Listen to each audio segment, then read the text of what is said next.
Welcome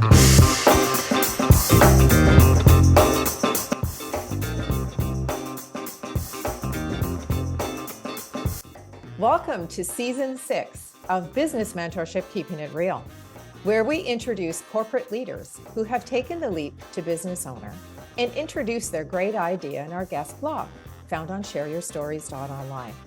Our guest joins us from Ottawa, Ontario. Kristy Hissa is a woman in tech and the CEO of Meet Kairos, a program designed for businesses to automate meeting preparation and elevate their meeting culture. Kristy joins us today to talk not only about her career in tech, but how Kairos is becoming known as a digital mentor for running best-in-class meetings that inspire and empower. It is my pleasure to introduce and welcome Kristy Hissa. Thank you so much, Trish. I'm really happy to be here. And I'll say one thing from the start, because I actually watched some of your last interviews, and what really stood out to me is that those were all very accomplished leaders and entrepreneurs that happen to be women. And I love that it's business mentorship, not female business mentorship. Share your stories, not share female stories. And they just happen to be highly accomplished women. So thank you for doing this. Oh, it's my absolute pleasure. And, in that vein, we always hear that there's such difficulty with women in tech. Whenever we hear that there are women CEOs or there are women leaders in tech, it always has a little bit of a backstory. And when I read your bio that you shared in your guest blog, I thought, you know what, tell us a little bit about how Kristy ended up becoming a woman in tech. Yeah, of course, I can talk about that. And I think like many careers, it just happened. True, organically, right? Yeah.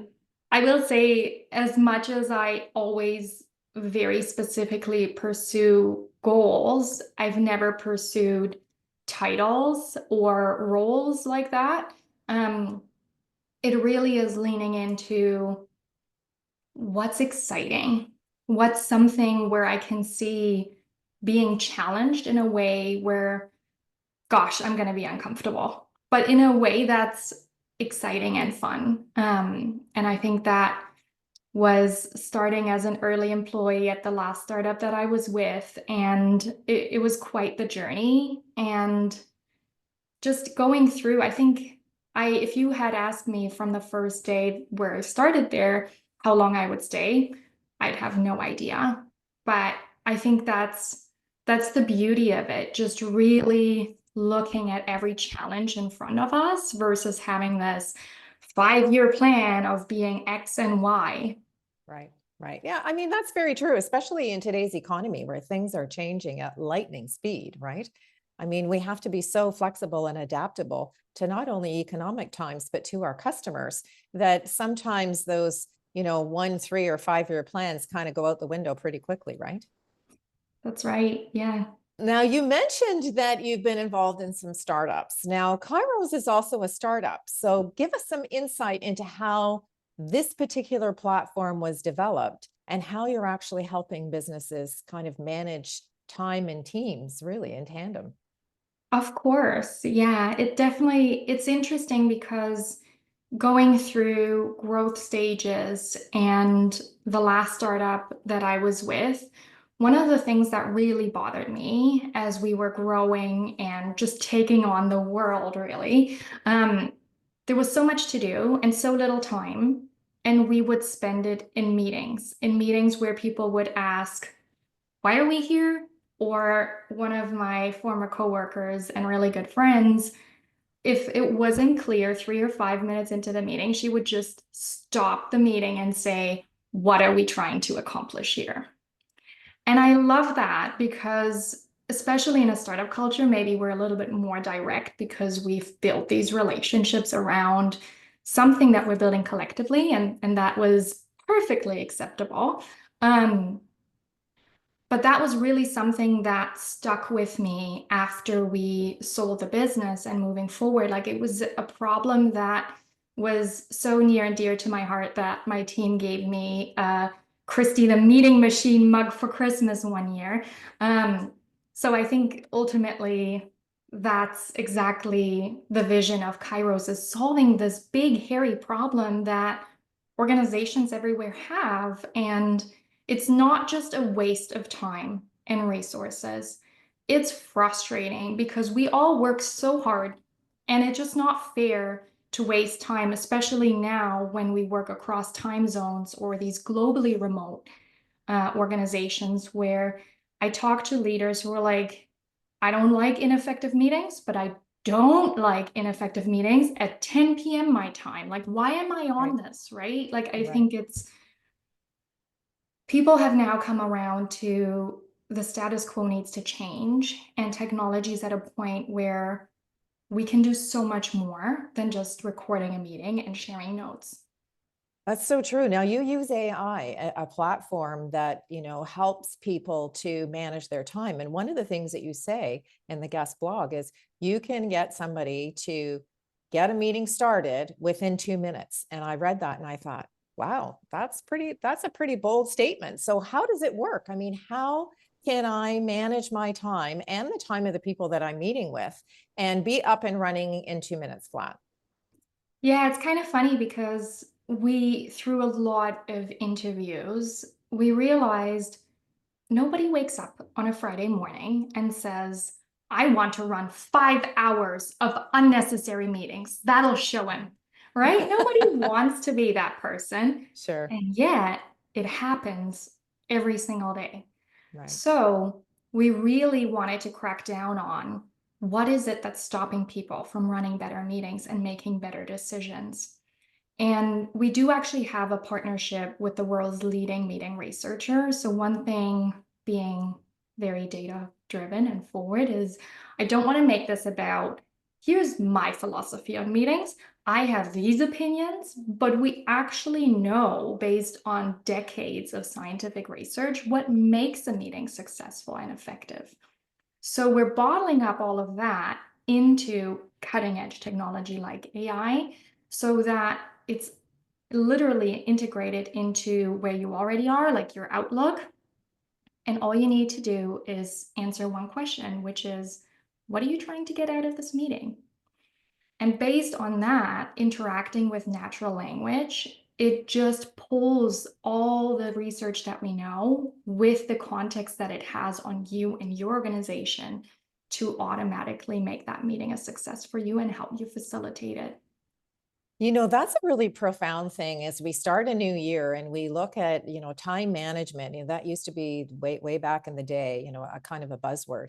But I think now that we're on these global platforms, people think, well, you're sitting in your home office or, you're at a satellite location and it's no big deal. But it actually is a big deal because to your point, we're so busy and we have so many things that we're trying to accomplish in our regular day-to-day life that managing time around meetings is got to be a profound resource that will give us positive outcomes with our teams. So, I mean, kudos to you for taking the leap of faith and really saying, okay, we're going to really fine tune a market niche and help people with one specific area of business. So, what's the uptake been like? So, you're a startup, you're out there, I'm sure beating the pavement, talking to all kinds of people, trying to get them to adapt to your new technology. What are the types of things that you're hearing from other people in business?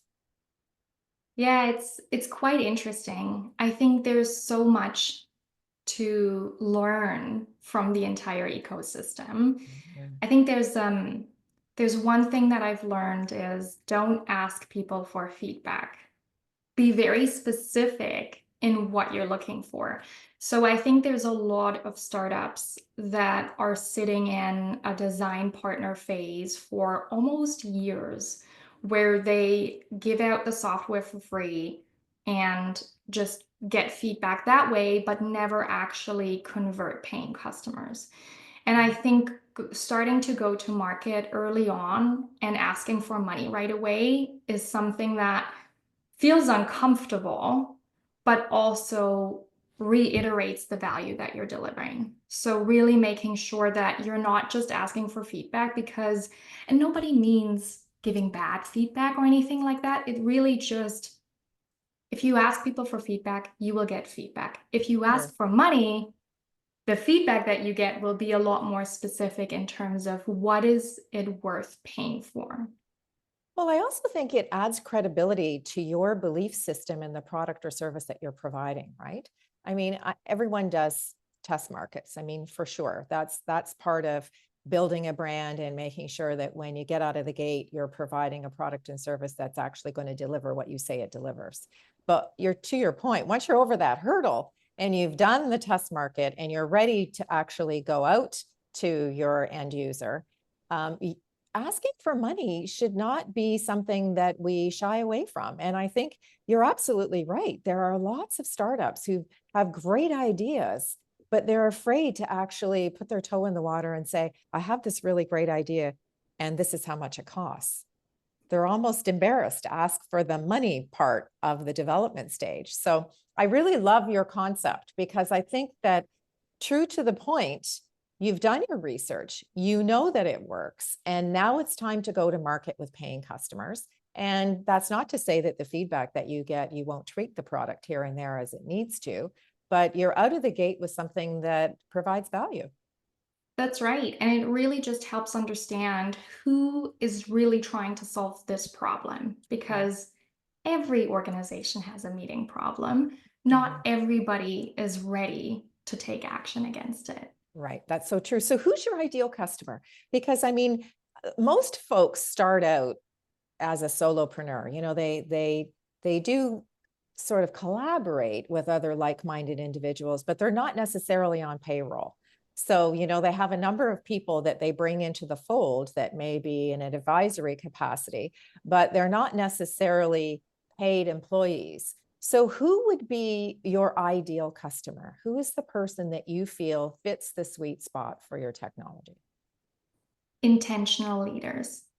And I say that, I know doesn't fit the traditional description of ideal client profile, but it really is those kind of leaders that are very ambitious, generally quite accomplished, and borderline obsessive about reaching their goals. Because there's a lot of organizations that, again, like every organization has a meeting problem at some form of capacity. Sure. But leaders who are okay with good enough, or where the company culture is kind of a little bit like an inertia, is not a good fit for what we're trying to do. So really, in terms of the traction that we're getting, is with very progressive leaders, or we call them change agents, who are the ones that are really taking it to the next level. They might have already had successful exits, and like now they're just bringing what they already know. Like it's those kind of leaders who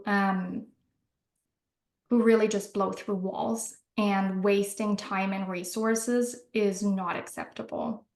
And that can be at organizations that, even like we've seen some momentum around organizations as small as 100 employees, or up to 600 or even 1,000 employees. Wow. So I'm an industry leader. I have all these employees. We've identified we've got a meeting problem, and I reach out to you and your team to say, we need some help. What would be 3 key points that you would give us, or give me as a leader, that your software will be able to accomplish in solving this sort of meeting problem and enhance the culture? Ooh, great question. I love this. I think the one thing that we're doing different than a lot of the solutions that I see out there is that we first invest in understanding the problem. Because just prescribing a solution without having real data and understanding the complexity and the root causes of the problem may or may not work, quite frankly.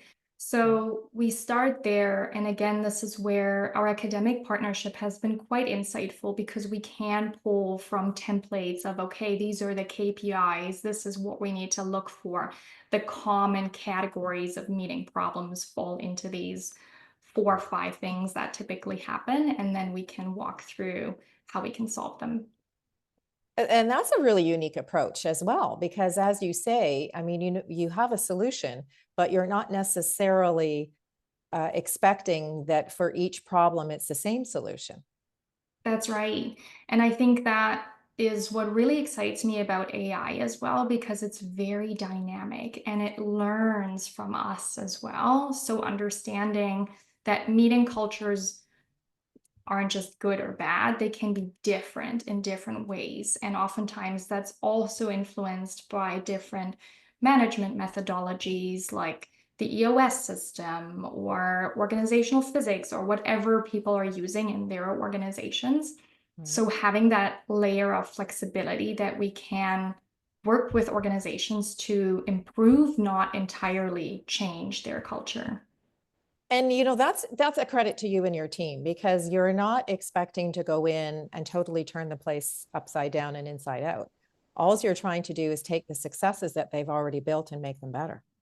Exactly. That's right. And I think that starting with identifying centers of excellence and then building and growing from there is typically something that I've seen work very successfully. So as an entrepreneur and the CEO of a startup, give our viewing and listening on it some insight into a challenge that you feel that you've had, or a barrier that you've had to break in order to continue to develop the product and service that you're providing to your end user. Putting myself out there in interviews like this. It is a leap of faith, isn't it? I think if it's one thing that I miss about being the head of operations behind a very charismatic CEO is that I can't decline interviews and putting myself out there. And I've come to embrace it, and I love the opportunity, and I really just want to do the right thing for the team too. Like, I think this is what helps me overcome putting myself out there is everybody on this team works so hard and really is bought into what we're trying to solve, which is a very big, hairy problem for a lot of organizations. So I can't make excuses for myself. Well, we're certainly glad that you got out from behind the logo, because that's really what this opportunity is all about, right? Because I also feel that customers, and you correct me if I'm wrong, are your customers interested in knowing a little bit about you as the CEO, or a little bit about your team as they create these dynamic relationships? Yeah, I'm pretty sure that's exactly why our first customer did business with us. It Yeah. was like we're trying to do the right thing. I actually think this is how we will continue to grow, through word of mouth, through literally having others talk about Kairos when we're not in the room, Right. in rooms that we would never be into. So I think there's a change in marketing. And I think it was Sarah Stockdale who called it the whisper effect, where if you build the right relationships and you treat your customers and your team right, good things will follow. And I think that's 100% our culture and philosophy as well. Like, we would do whatever it takes to make customers successful as well. Well, you know what? Kudos to you for taking the leap of faith, getting outside your comfort zone and becoming the CEO of your own corporate entity, and having a philosophy that's a little different, where you're actually making connections with people in meaningful ways and not just pushing product for revenue.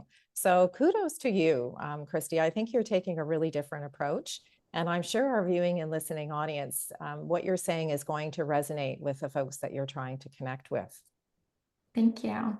Now, one of the things that we do in our guest blog, as you know, is we ask folks to share 3 words of advice. So why don't you wrap up our conversation today by giving us some indication as to why these 3 words are so important to you and your organization, and that is prioritize meaningful connections. Oh, yeah.